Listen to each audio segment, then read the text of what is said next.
Assalamualaikum warahmatullahi wabarakatuh. Sekarang sampailah saya kepada menguraikan dalil-dalil yaitu tentang sunnahnya talqin dan bagaimana cara para ulama beristidlal menguraikan tentang hukum talqin.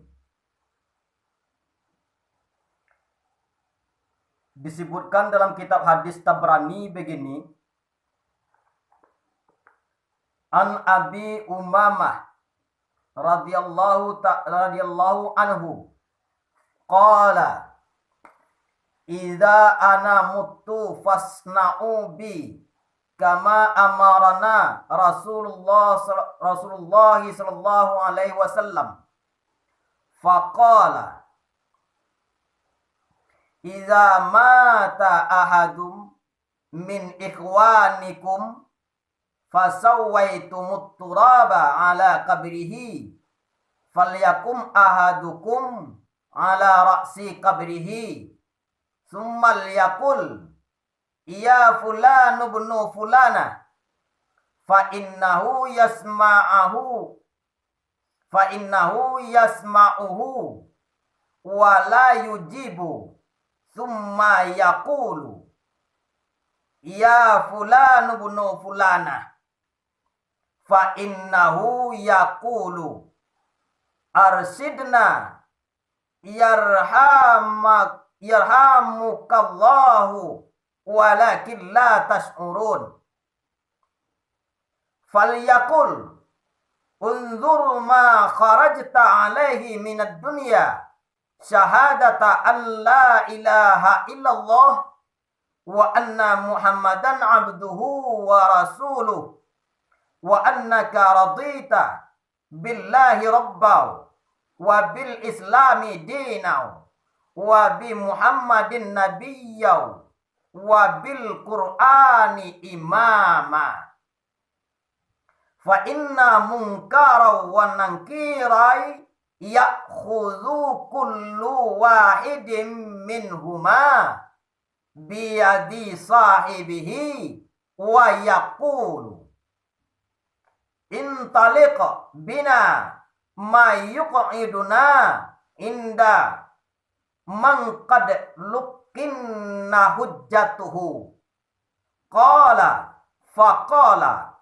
rajulun ya Rasulullah fa illam ya'rif ummahu qala yunsibuhu ila ummihi hawa'a ya fulanu bunu hawa'a rawahu Tabarani. Dari sahabat Nabi Abu Umamah Al-Bahili radhiyallahu anhu, beliau berkata,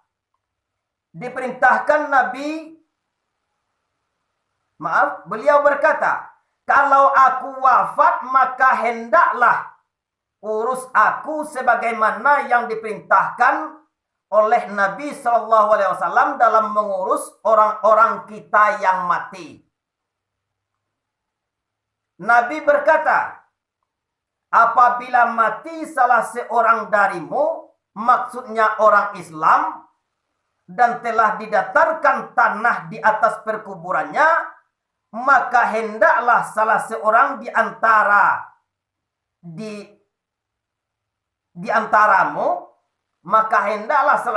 antaramu berhenti sebentar setentang kepala mayit.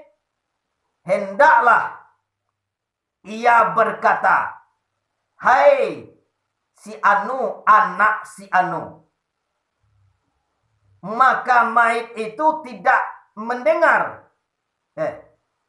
Maka si mayit mendengar, tetapi tidak menjawab. Jadi waktu kali pertama dipanggil, hai si anu anak si anu, maka mayit mendengar tapi tidak bisa menjawab. Kemudian dikatakan lagi, hai si anu, anak si anu. Maka ia menjawab, katanya, berilah petunjuk kepada kami. Semoga Tuhan memberi rahmat kepada kamu, katanya.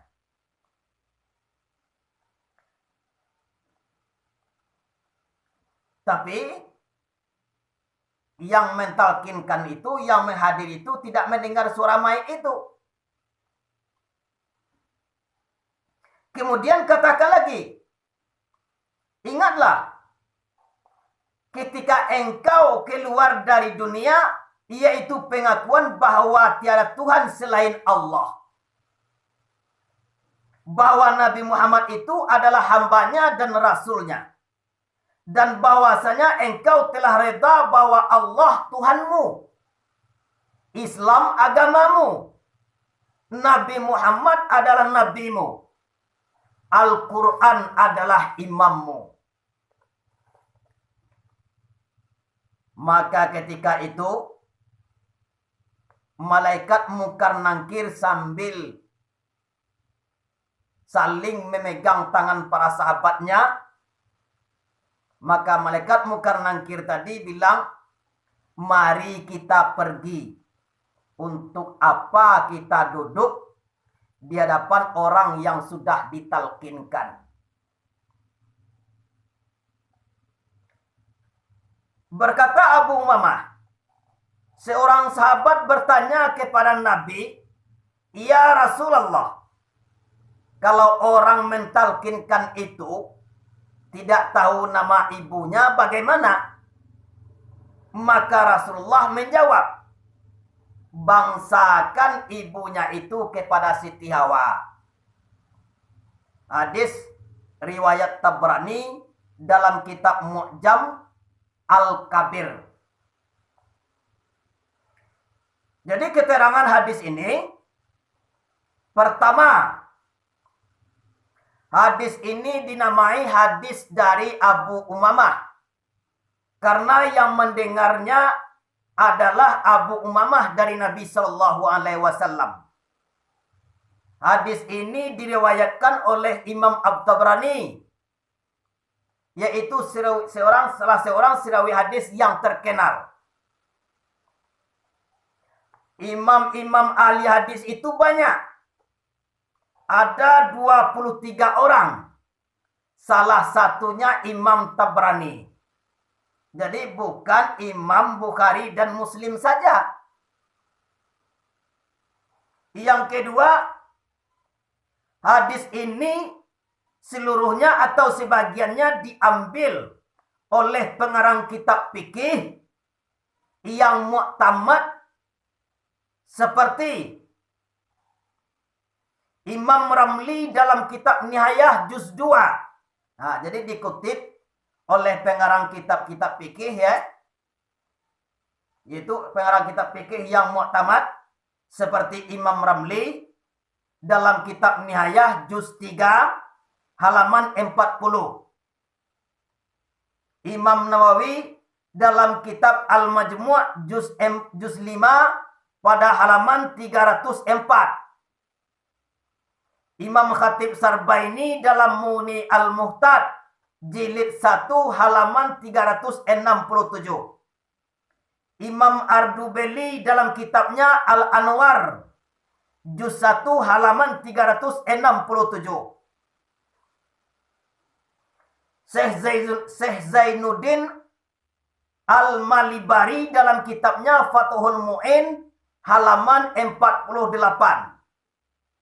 Syekh Sihabuddin Al-Kalyubi dalam kitabnya Kaliyubi atau Al-Mahli juz 1 halaman 353. Said Bakri Sabta dalam I'natut Talibin jilid 2 halaman 140.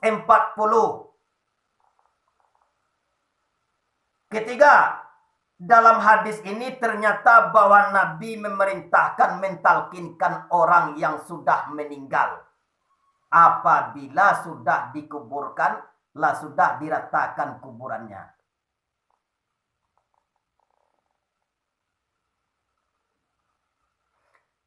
Jadi yang talqin itu adalah mengajarkan soal-soal tentang akidah, yaitu ketuhanan, tentang Nabi, tentang Al-Quran.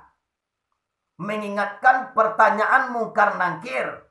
Siapa Tuhanmu? Siapa Nabimu? Siapa apa kitabmu? Siapa imammu? Itu lah yang diingatkan di dalam talqin itu. Makanya dalam talqin itu di dalam hadis Abu Mamah tadi, ya fulan bunu fulanah. Hai si anu, anak si anu. Tapi kalau orang yang mentalkinkan itu tidak tahu ibunya, maka dibansakan kepada Siti Hawa, yaitu ibu seluruh manusia, yaitu istri Nabi Adam alaihissalam. Jadi kalau ada waktu mentalkinkan mayit itu harus disebut namanya dan harus disebut nama ibunya. Kalau kita tidak tahu nama ibunya, dibansakan kepada Siti Hawa. Contohnya, hai Mansur, anak Fatimah. Nah, seperti itu. Jadi, ya Mansur bin Fatimah. Atau hai Kalsum binti Zainab. Atau hai Umar bin Rahmah. Nah, seperti itu. Jadi dibansakan kepada ibunya. Kalau tidak tahu ibunya, dibansakan, jadi dipanggil namanya dan dipanggil dan disebut namanya dan disebut nama ibunya. Kalau tidak tahu nama ibunya, dibansakan kepada Siti Hawa.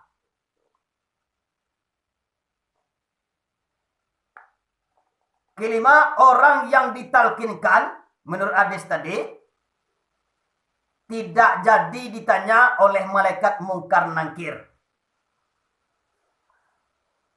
Karena sudah diajarkan jawabannya oleh orang yang mentalkinkan. Nah, itu keterangan hadis tadi. Kemudian keenam,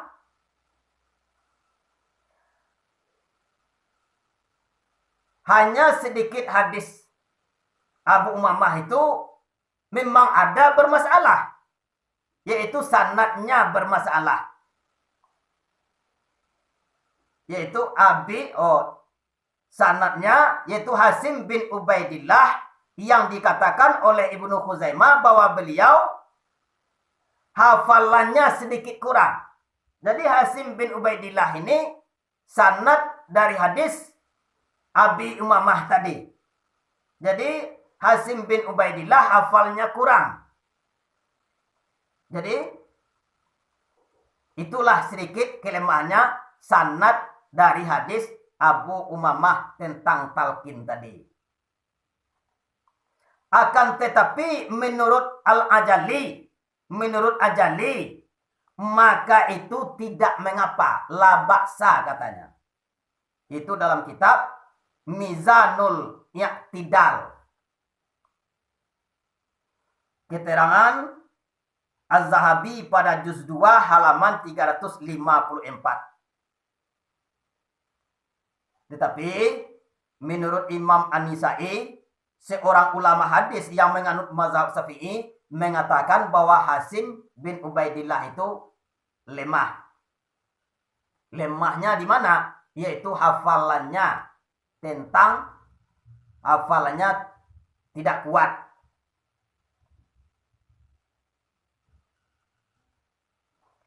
Tapi baik juga kita ketahui bahwa yang daif, ya.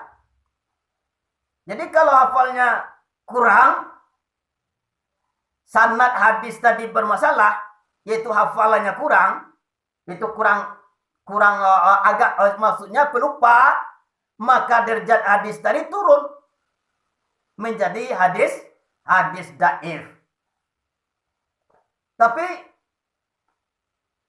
hadis daif kalau sudah disokong dengan dalil-dalil hadis yang sahih, maka naiklah hadis itu. Bukan menjadi hadis dhaif lagi. Maka naiklah hadis itu menjadi hadis hasan. Jadi hadis Abu Umamah itu ada dalil-dalil hadis yang sahih menyokong hadis Abu Umamah tadi. Insya Allah dalam video berikutnya akan dijelaskan bahwa akan diterangkan hadis-hadis yang mendukung hadis dari Abu Umamah tadi.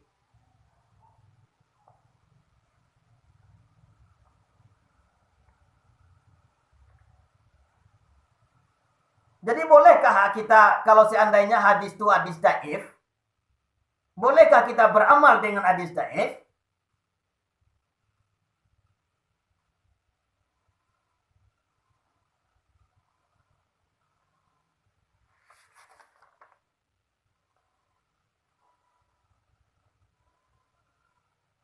Dalam memakai hadis dhaif,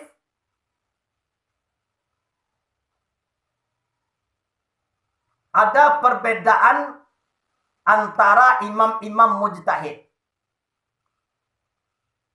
Di dalam mazhab Asy-Syafi'i, hadis dhaif tidak boleh dijadikan dalil hukum, yaitu halal dan haram, kecuali dalam fadilah-fadilah amal. Fadilah amal artinya ibadah-ibadah yang sunnah, yang tidak ada hubungannya dengan orang lain.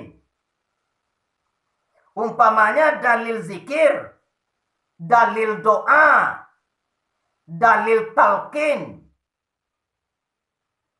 dalil berapa banyaknya bacaan wirid. Itu boleh dipakai hadis dhaif. Karena hadis dhaif itu adalah dari Nabi juga, cuma sanadnya yang bermasalah. Dalam mazhab Hambali, hadis dhaif dipakai bukan saja untuk dalil fadilah amal, tetapi juga untuk menjadi dalil hukum, selama dhaifnya itu tidak keterlaluan. Itu dalam mazhab Hambali. Dalam mazhab Imam Maliki, hadis dhaif itu dipakai menjadi dalil hukum, terkecuali kalau hadis itu bertentangan dengan amalan-amalan orang Madinah pada zaman beliau.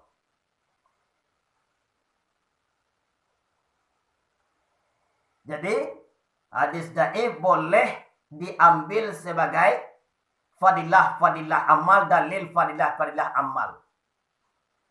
Apalagi hadis dhaif itu sudah naik derajatnya kepada hadis hasan, yaitu ada hadis-hadis yang sahih mendukung hadis dhaif itu, maka naiklah hadis dhaif itu kepada hadis hasan. Maka bolehlah dia itu diambil sebagai sumber hukum.